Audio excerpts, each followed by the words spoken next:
Good morning class. तो हम पढ़ेंगे संज्ञा। तो संज्ञा देखो क्या किसे कहते हैं संज्ञा। तो आपने ध्यान दिया होगा हमारे आसपास हम किसी भी काम को जब करते हैं, किसी भी चीज़ को हम करते हैं या कुछ भी बोलते हैं या किसी को भी हम संबोधित करते हैं तो हम उसके नाम से संबोधित करते हैं। तो इस ब्रह्मांड में, इस संसार में जितनी भी चीज़ें हैं वो सभी के कुछ न कुछ नाम निर्धारित किए गए हैं और बिना नामों के हम कोई भी कार्य नहीं कर पाते हैं। तो इसीलिए हमारे व्याकरण में उन नाम शब्दों को कहा गया है संज्ञा। तो संज्ञा किसे कहते हैं कि हमारे इस ब्रह्मांड में जो भी वस्तु हमें दिखती है, जो भी प्राणी हैं, स्थान हैं, जिनमें इनमें निहित गुण हैं, इनमें निहित भाव हैं, इन सब के नामों को जो हमें बताता है वह हमारे व्याकरण में संज्ञा के नाम से जाना जाता है। तो हम किसे कहेंगे संज्ञा? हम सीधे सीधे कहते हैं कि हम संज्ञा किसे कहते हैं? किसी प्राणी, वस्तु, स्थान, गुण या भाव के नाम का बोध कराने वाले शब्दों को हम संज्ञा कहते हैं। जैसे उदाहरण के लिए दिया गया है, कृष्ण और सुदामा गुरु के आश्रम में साथ साथ पढ़ते थे। तो कृष्ण नाम है, सुदामा और गुरु और आश्रम ये स्थान है। तो इन सब को हम क्या कहेंगे? संज्ञा शब्द कहेंगे। वह लखनऊ में रहता है। तो लखनऊ क्या है? नाम है जगह का, तो इसे भी हम संज्ञा कहेंगे। बच्चा खिलौने से खेलेगा। खिलौना और बच्चा ये दोनों ही नाम है, तो ये भी संज्ञा कहलाएंगे। हमने बाजार से फल खरीदे। फल और बाजार ये दोनों शब्द संज्ञा शब्द हैं। जीवन में सदा सच्चाई और ईमानदारी को अपनाना चाहिए। तो ये दोनों भाव हैं, भाव के नाम है, सच्चाई का भाव और ईमानदारी का भाव। तो ये भी संज्ञा शब्द हैं। तो इस तरह से जितने भी नाम है, वस्तु, प्राणी, स्थान, गुण, भाव के नाम का बोध कराने वाले शब्द हमें संज्ञा के नाम से हम उन्हें जानते हैं। तो हम सीधे सीधे कहेंगे संज्ञा किसे कहते हैं। जब हमसे पूछा जाता है तो हम कहेंगे किसी प्राणी, वस्तु, स्थान, गुण या भाव के नाम का बोध कराने वाले या भाव के नाम की पहचान कराने वाले शब्द संज्ञा कहलाते हैं। तो संज्ञा के भेद, वैसे तो मुख्य रूप से संज्ञा के 3 भेद हैं, एक व्यक्तिवाचक, दूसरा जातिवाचक, तीसरा भाववाचक। लेकिन अगर हम विस्तार से देखें तो संज्ञा के 2 और भेद हैं, समूहवाचक संज्ञा और द्रव्यवाचक संज्ञा। तो समूहवाचक और द्रव्यवाचक में क्या चीज़ें आती हैं ये अभी आपको बाद में बता देंगे, ठीक है। तो साधारण रूप से संज्ञा के 3 ही भेद हैं, तो कुछ लोगों ने इसके 2 और भेद बांट दिए, समूहवाचक और द्रव्यवाचक। तो सबसे पहले हम पढ़ेंगे व्यक्तिवाचक संज्ञा। व्यक्तिवाचक संज्ञा का मतलब है किसी पर्टिकुलर प्राणी का नाम हमें पता होना चाहिए। किसी विशेष प्राणी, वस्तु या स्थान के नाम का बोध हमें कौन कराता है? व्यक्तिवाचक संज्ञा कराता है। जैसे उदाहरण के लिए व्यक्तियों के नाम, राम, सीता, सुरेश, महेंद्र, राधा, गोपाल, कोई भी व्यक्ति का नाम है, हम उसको मनुष्य कहेंगे। मनुष्य का भी अगर हम नाम लेंगे तो वो व्यक्तिवाचक में आएगा। देशों के नाम, अब हम देश कहेंगे, देश कहने पर हम व्यक्तिवाचक संज्ञा नहीं कह सकते। देश का अगर हम नाम बोलेंगे तो वह व्यक्तिवाचक संज्ञा में आएगा। जैसे भारत, चीन, भूटान, नेपाल, सिंगापुर आदि। वैसे दिशाओं के नाम, पूरब, पश्चिम, उत्तर, दक्षिण। पहाड़ों के नाम, हिमाचल, विंध्याचल, अरावली आदि। त्योहारों के नाम, होली, दिवाली, जन्माष्टमी, रक्षाबंधन आदि। तो संज्ञाओं में कुछ शब्द प्राणीवाचक होते हैं, जैसे बालक, माता पिता, कुत्ता, घोड़ा आदि, और कुछ अप्राणीवाचक भी होते हैं, देश, नदी, पर्वत, हवा, वन आदि। तो इसी प्रकार कुछ संज्ञाएं गणनीय होती हैं। गणनीय का मतलब होता है हम जिन्हें गिन सकते हैं, और कुछ अगणनीय अर्थात जिनको हम नहीं गिन सकते हैं। तो जिन्हें गिना जा सकता है उन्हें गणनीय, और जिन्हें नहीं गिना जा सकता है उन्हें अगणनीय संज्ञाएं भी कहते हैं। बालक, माता पिता, कुत्ता, घोड़ा आदि गणनीय संज्ञा है, जबकि हवा, अच्छाई, हरियाली आदि अगणनीय अर्थात ये महसूस की जाने वाली हैं, इसको हम गिन नहीं सकते हैं, ठीक है। तो ये कुछ महत्वपूर्ण चीज़ें आपको बताई गई हैं। तो संज्ञा, व्यक्तिवाचक संज्ञा में हम क्या जान रहे हैं?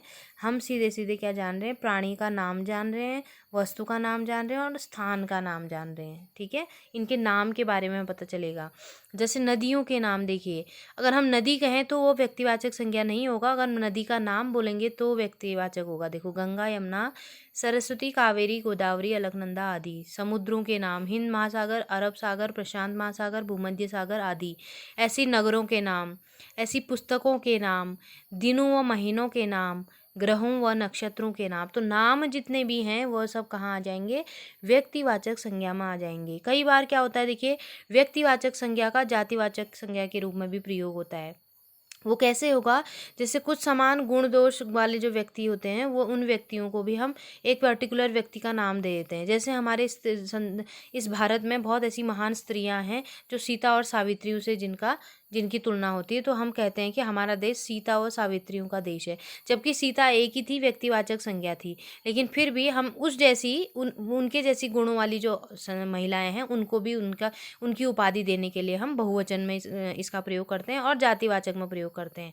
तो ऐसी बहुत सारी महिलाएं हैं जिनका नाम सीता व सावित्रियों के लिए किया गया, तो ये जातिवाचक कहलाता है। जातिवाचक होता क्या है, किसी एक शब्द से पूरी जाति का पता चलता है। तो इसलिए जो अच्छी महिलाएं हैं, जो बहुत सुशील महिलाएं हैं, बहुत महान गुणों वाली महिलाएं हैं, उनके लिए प्रयोग किया गया कि हमारे देश में सीता व सावित्रियों का देश है, तो हमारा देश सीता और सावित्रियों का। तो उतनी सारी जो इतनी महिलाएं हैं, वो महिलाओं की जो पूरा कमेटी है, पूरी जो जाति है, उसको हमने सीता और सावित्रियों का नाम दे दिया, जबकि ये व्यक्तिवाचक संज्ञा है। तो यहाँ पर क्या हो रहा है, व्यक्तिवाचक संज्ञा का प्रयोग जातिवाचक संज्ञा के रूप में हो रहा है।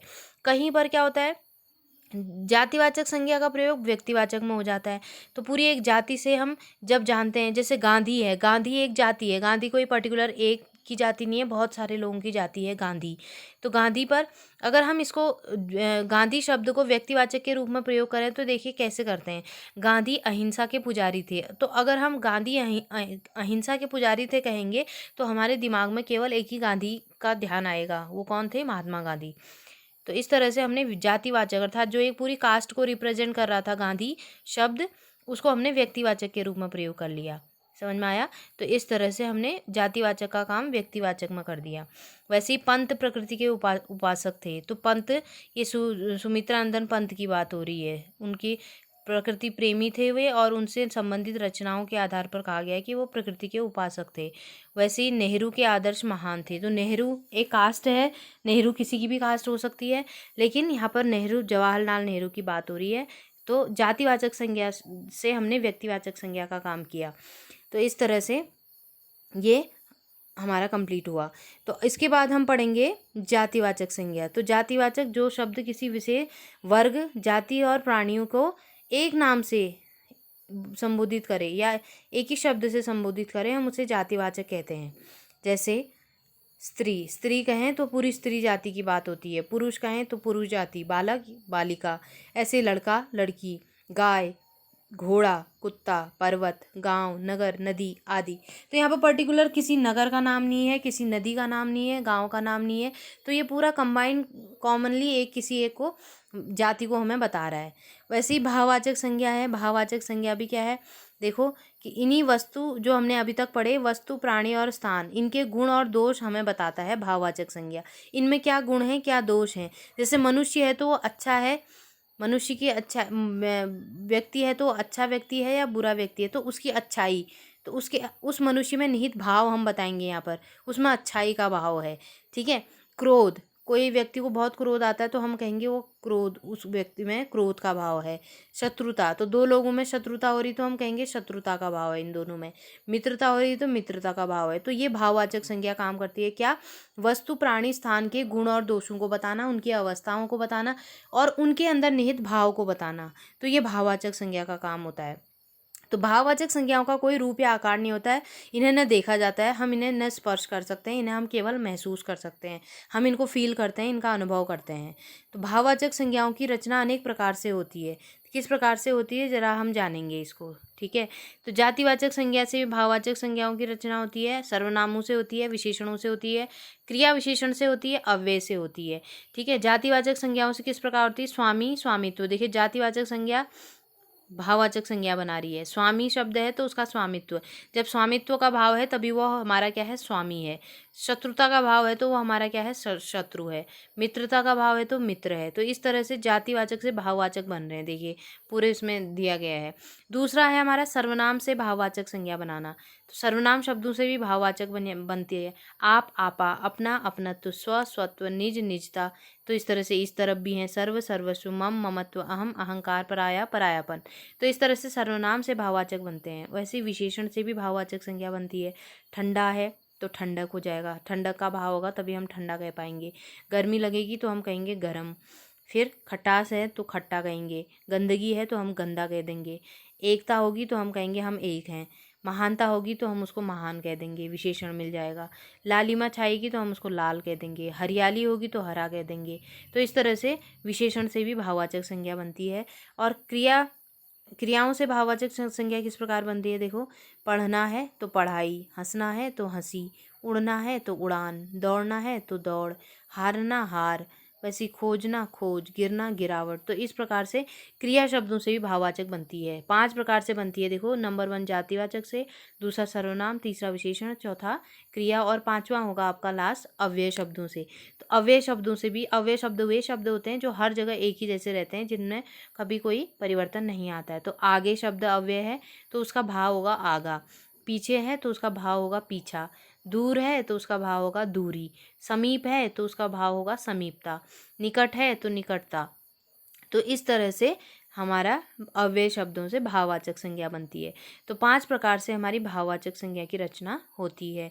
उसके बाद चौथा हमारा संज्ञा है समूहवाचक संज्ञा। समूह का मतलब आप खुद ही समझ रहे हैं, शब्द से ही समझ में आ रहा है। समूह, समूह का मतलब होता है पूरा एक झुंड, पूरे एक ग्रुप की बात हो रही है। तो किसी समूह या समुदाय को हम जब जिन शब्दों से संबोधित करते हैं वे शब्द समूहवाचक संज्ञा कहलाते हैं। जैसे भीड़, भीड़ कहेंगे तो अपने आप ही समझ में आ रहा है कि भीड़ का मतलब बहुत सारे लोग इकट्ठे होंगे।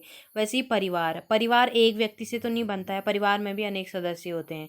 वैसे ही सेना, सेना अर्थात सैनिकों की पूरी एक समूह और पूरा एक झुंड सेना होगा। वैसे ही कक्षा, तो कक्षा एक व्यक्ति एक बच्चे से नहीं बनती, बल्कि उस कक्षा में काफ़ी बच्चे होते हैं। टीम है, दल है, गुच्छा है, गिरोह है आदि।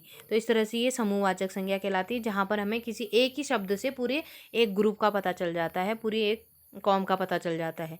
ऐसे ही द्रव्यवाचक संज्ञा है। द्रव्यवाचक अर्थात जो चीज़ें बहने वाली चीज़ें हैं, हमारे देखा हमने हमारे वस्तु, हमारे दैनिक जीवन में ऐसी कई वस्तुएं हैं जो बहने वाली होती हैं, तरल होती हैं, अर्थात जैसे पानी हो गया, तेल हो गया, दूध हो गया। तो ये सारी चीज़ें द्रव्यवाचक में आ जाती है। दूसरा, हम बहुत सारी धातुओं का प्रयोग करते हैं, सोना है, चांदी है, लोहा है, पीतल है, स्टील है। सो ये सारी धातु भी, पीतल, तांबा, ये सब किस में आ जाएंगी, द्रव्यवाचक में आ जाएंगी। तो ये समूहवाचक संज्ञा में हो गया कि एक पूरी एक ग्रुप का पता चलता है, समूह का पता चलता है। और द्रव्यवाचक में ये बहने वाली चीज़ें और जो धातु की चीज़ें, धातु अर्थात जो मेटल हमारे पास जो प्रयोग में लाते हैं वह भी इधर ही प्रयोग होता है। तो ये द्रव्यवाचक और समूहवाचक भी आपको क्लियर हो गए होंगे। तो आज के लिए बस इतना ही। Thank you.